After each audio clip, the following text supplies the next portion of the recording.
X back for another video.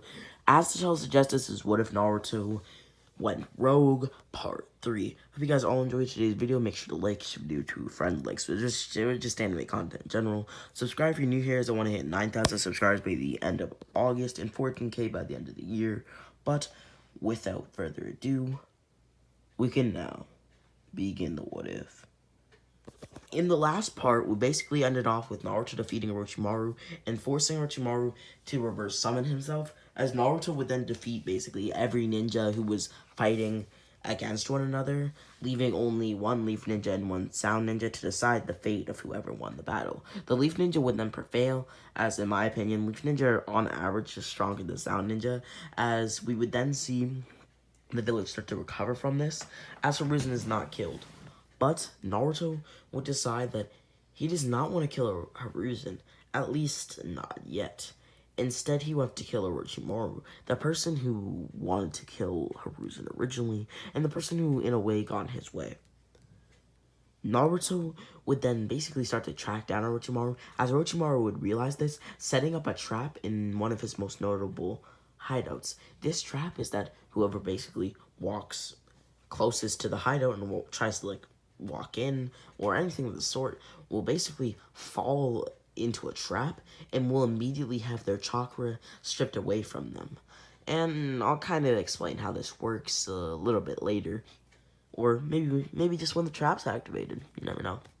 Naruto would then walk towards this hideout, as he had a lead that Orochimaru was there and at it, as he would run towards it and run to get into it. But he would fall into this trap, as his hands would immediately start to be electrocuted, and his hands would be forced into compartments where chains would basically then be put on him. Naruto would then look around, as he didn't really know what was happening, as Orochimaru and Kabuto would then walk out. Smart, huh? Dealing with somebody as strong as you, I wouldn't want to, well, be at a disadvantage. But now that you're here, I'm grateful for such a trick. Grateful for such a trick. Bolts of electricity would now flow through Naruto's entire body, as his chakra would then start to be sapped away from him. And it seemed as if this chakra that was being taken away from Naruto was permanent. Naruto would then activate his full KCM, as a lot of his chakra was being sucked away now, because the chakra that you output is the chakra that gets sucked out, and if anybody you can assume, if you basically output more chakra, then more chakra is going to be sucked in. And I think that's kind of common knowledge. But with this machine, most of you watching probably don't know that, so I just wanted to make that known. Anyhow, Naruto would then break free, as Naruto, in this fatigued and not only that weakened state, would quickly kick Orochimaru into the wall of the room and headbutt Kabuto way out of the hideout, as he would rush out of the hideout himself and basically decide to fight another day, as he would return to his native land, or to be more specific, he would return to the Cloud Village, where he would explain everything that had happened to A, Killer B, and Yukito Ni. Yugito would ask how strong the ninja were in the Leaf, as Naruto would say that he didn't really get to face any of their true powerhouses, but their Kage was pretty weak, at least for him. Yugito was surprised at this, as she realized how strong Naruto was. She didn't really pick up on it at all, but the massive power gap between them was notable. But she felt odd. For some reason, Naruto's power felt as if it had decreased, as Yugito would ask something while taking a bite out of her food that she had on her, which was just a few rice crackers, as she would speak. Naruto, your power, it's almost as if it decreased. Oh, about that. Have you ever heard of Orochimaru Snake Sannin, or one of the legendary Sannin? Yes, I've heard of him. He's pretty popular, even around these parts. Why? Well, I ran into him. It appears to be that he was also trying to kill Hiruzen. Eventually, I beat him up and he reverse summoned himself. So, I decided to not fight Hiruzen. Instead, I decided to track him down. But when tracking him down, I stumbled across one of his hideouts that I knew he was in, so I ran in to go catch him. But I fell into this trap-like compartment. It was something I've never seen before, Yukito. It was almost story-like, almost fan fiction-like. I looked around and my arms were immediately jolted with electricity as they fell into compartments and were immediately chained up. It was really surprising to me as I could barely move. My whole body then got electrocuted as I felt numb.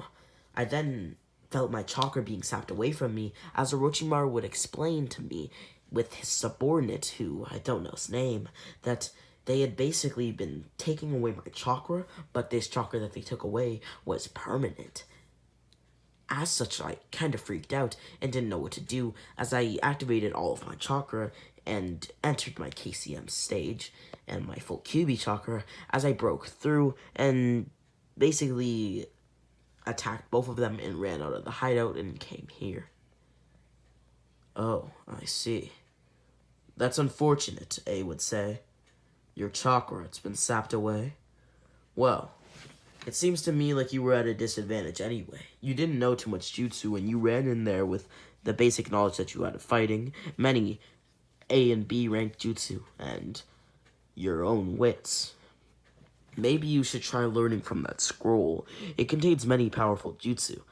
I looked at a few, and they are very high class. Maybe if you pop out 10,000 shadow clones, you can learn 10 jutsu a day. You think so? Heck, even 5 would be enough to bring down a whole entire village. So how about you do that?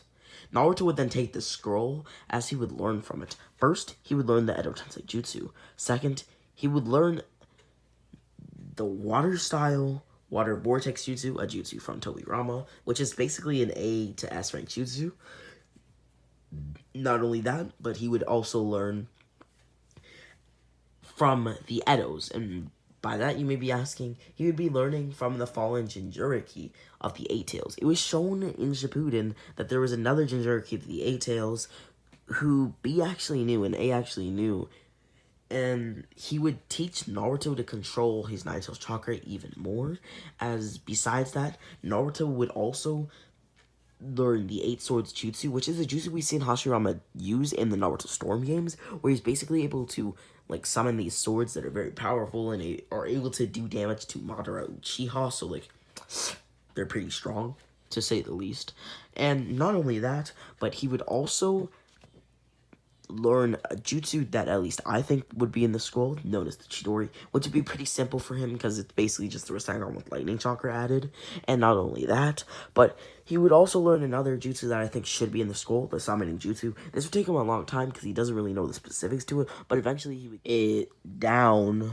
But with that being said, around this time is kind of when the invasion by the Akatsuki happens, and around this time, like, Jiraiya would go on his training trip with Naruto, kind of, and, like, they would find Tsunade. The Tsunade retrieval arc would be happening around this time, but instead, I still do see Itachi and Kisame coming to the village, as they don't really know that Naruto is not within the Leaf Village right now, since, well, it's not really public news, as that being known could really shift the balance of power, because at least in my mind, the Leaf was kind of like thinking that they were safe because they had Naruto, right? They were viewed as the strongest village, but if they didn't even have a Biju, a lot of village would see them as weak and prone to an attack, so them having Naruto would kind of be a secret where they kind of lie about still having Naruto, but of course that's a lie. Itachi and Kisame would then invade the Leaf as they would still fight like Kakashi, Kurenai, and well, Asuma.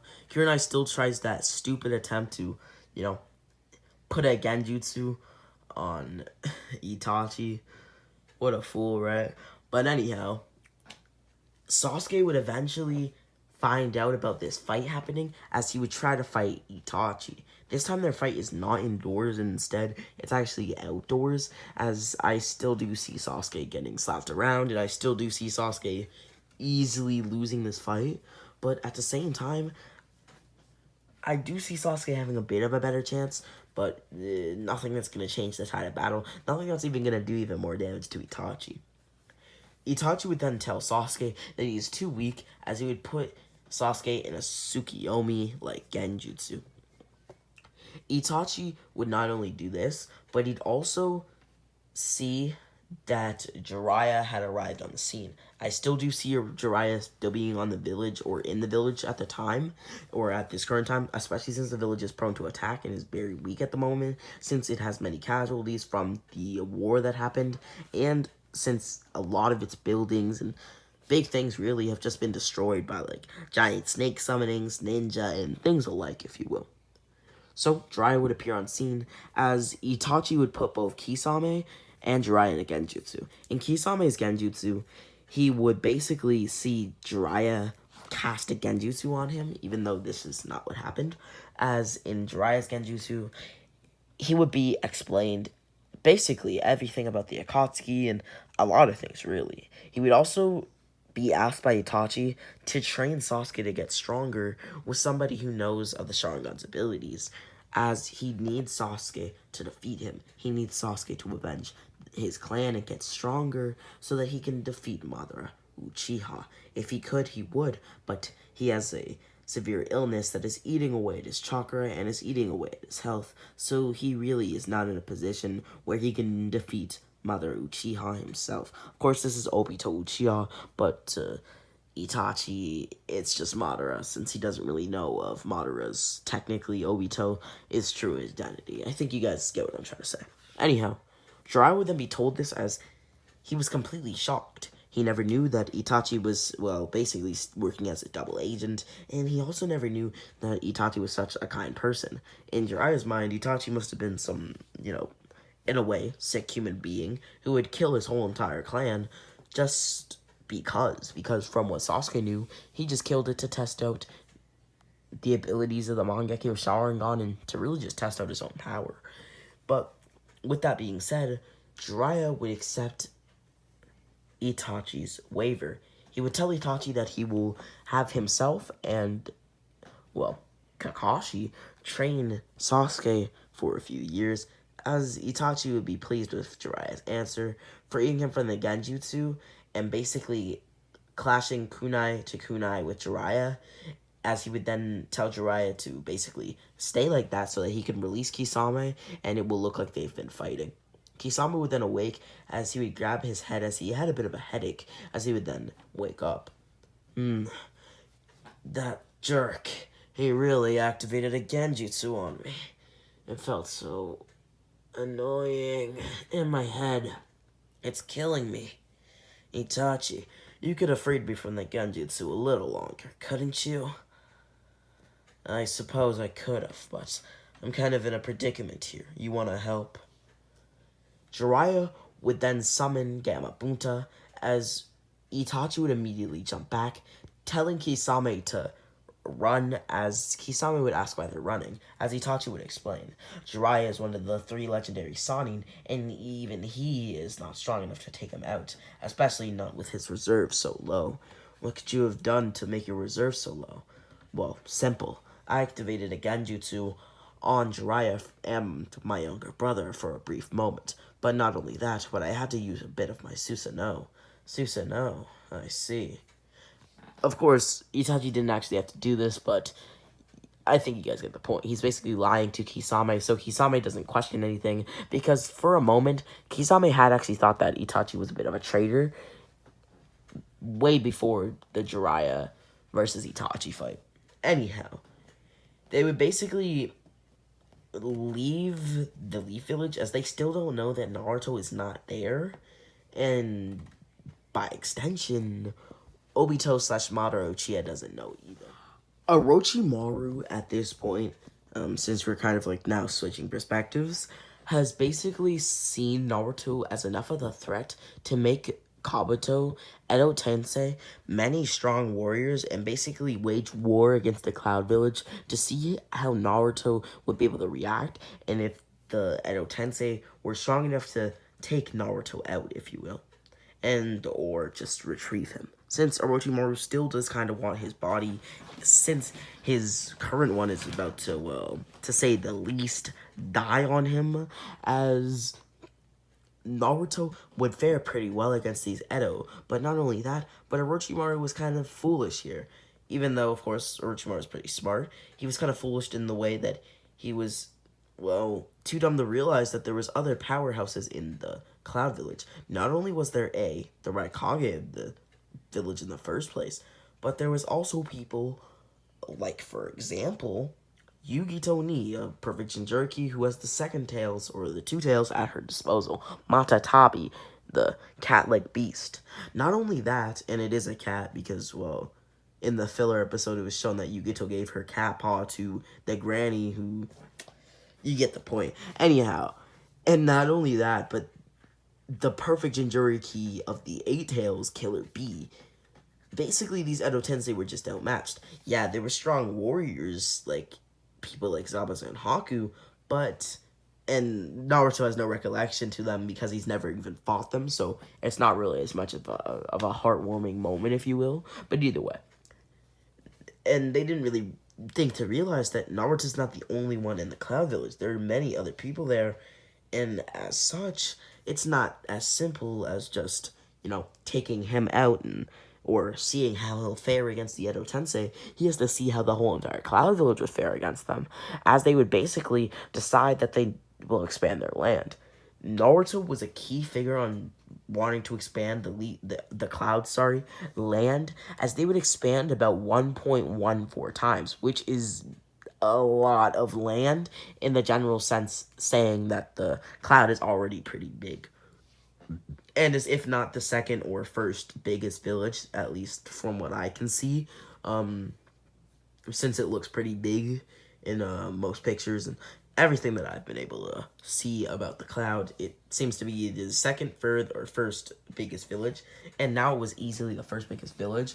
More people would join the Cloud Village, seeing their numbers and hearing about what this Naruto kid had done, and word spreading like this about this Naruto kid basically triumphing, being so valiant that he was able to take on many people who were dead fallen ninja and were legends, like Zabuza the Demon of the Mist and Haku and Ice Wielder and people like that, would spread, and that word was enough to spread to people like Obito and Pain, as they would realize that the Leaf no longer has the Nine Tails.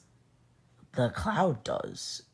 This would make them no longer care for the Leaf Village, but this would also make the Leaf Village now a prime target for many people to, well, try to attack, as a village would try. The village who had lost over 1,000 of their men in mere moments to one man from the Leaf Village had wanted to get some revenge against them, known as the Hidden Stone Village, since Minato had technically done this and gained his name basically in the second to third grade ninja war. And they would fail. They wouldn't fail too badly because they would defeat many Leaf Ninja and would destroy many of the Leaf Village's biggest buildings and things of the sort, but they would fail. The Leaf in general already has these powerhouses here, and it's not like they went away, so, the Leaf Village, though it is kind of burnt out, it is going to be able to defend from the Stone Village, and they would realize that they have a massive problem on their hands. Now that Naruto is not in the village, and that is a known fact, they are kind of at a disadvantage to attacks, so they would aggressively expand, as Hiruzen was known to be an aggressive expander, as well as Tobirama, so I see no reason why Hiruzen is not just gonna, put on his expanding, if you will, suit and just start expanding forward and backwards and just making the Leaf a bigger place, as the same effect would come to the Leaf. They'd get more ninja, more people enrolling the academy, they'd get more citizens, they'd get more land, they'd get more fertile crops, increasing their trade and things of the sort. But this also means something for the Akatsuki. They no longer care for the Leaf Village, like I said before, but now they've aimed all their efforts towards the Cloud Village. The Cloud Village has 3 of the 9 Biju, if you don't count the 10 Tails, which would mean that if they go for the Cloud Village, say a full-blown invasion, they should be able to take 3 of the Biju and come out with no casualties if things go smoothly, but of course, there is room for mistakes. I do and don't see the Akatsuki actually doing such a move and so boldly, but I do see them sending Kisame, Hidan, and Kakazu, as well as Kisame's partner, Itachi, to take out the Cloud Village, or the Cloud Village is Jinchuriki. But not only that, but I also see them taking Zetsu to go, right? Because Zetsu's basically just going to be able to relay them what's happening and things like that. And I also see them taking some of, like, the lower ranking Akatsuki. And maybe you don't understand what I mean by that. Well, it was shown in Shippuden that there was actually people who were Akatsuki members who we didn't know about. Clearly they weren't Kage level because Naruto defeated them with one Rasengan. But at the same time, you could argue for it. But they were like low ranking members of the Akatsuki. And it was the only person who's Naruto's actually, or one of the only people who Naruto's actually killed in the series. And it was basically like this, like, doppelganger for Itachi to use. It was kind of hard to explain. You guys would actually have to go and watch the episode to, like, really see what I'm trying to say. But basically, there are lower ranking members of the Akatsuki, at least if we go off of that episode, which is canon. But with that being, at least from what I remember, but with that being said, so some lower Akatsuki members would also go just to take care of some of the stronger people in the lethal, or stronger people in the Cloud Village.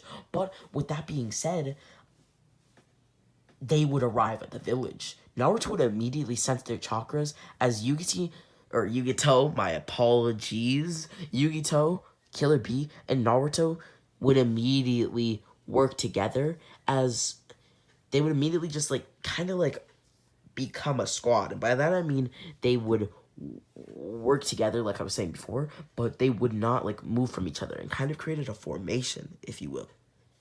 Whilst A, C, Samui, Darui, etc., protected the citizens, defeated the lower ranking Akatsuki, and things like that. So when the four members of the Akatsuki or the four higher ranking members of the Akatsuki, that being Itachi, Kisame, your boy Zetsu, technically, and not only that, but Kakazu and Hidan had also, well, kind of had to show up since they were ordered to, as these five, technically four, since Zetsu's not fighting, would attack Yugito and Naruto, as well as Killer Bee. These three perfect Jinchuriki, since Naruto's technically a perfect Jinchuriki, so he has mastery over the Kyuubi and most of its chakra, so, like, semi-perfect. These three perfect Jinchuriki, I'm just going to say they're all perfect Jinchurikis for the sake of the story, and just so it's kind of simpler, or more simple. But with that being said, my apologies for that pause. I had a bit of a burp right there. I don't know if you guys could hear it. But with that being said, they basically all attack, as this formation proved to do them well. Hidan is easily weaker than all of them except for Yugito, really, and they being Killer Bee and Naruto are able to make up for Yugito's weaknesses. Kakazu, kind of the same thing here. And Itachi and Kisame, they're a bit of a different story. I would see A eventually joining in on the fight against the Akatsuki, as I... Excuse me, I don't know why I keep burping here. I would cut these out, but I just don't want to do that right now. But with that being said, I do see the Akatsuki losing here.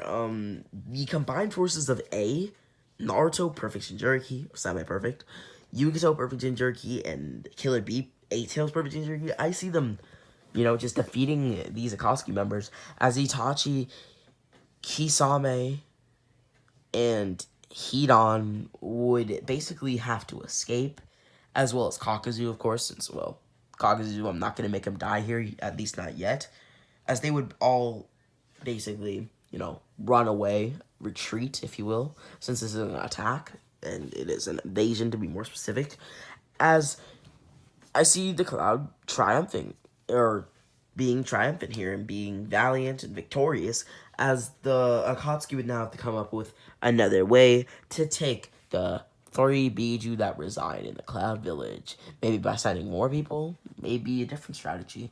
But with that being said, this has been What If Naruto Went Rogue Part 3. If you guys all enjoyed today's video, make sure to check out my second channel down below. Subscribe if you're new here, as I want to hit 9,000 subscribers by the end of August and 14K by the end of the year. But with that being said, make sure to like, share the video to a friend, like, so there's just name my content. Subscribe, and yeah, comment down below your thoughts and feelings about the video, as well as what suggestions and ROM reacts. Oh.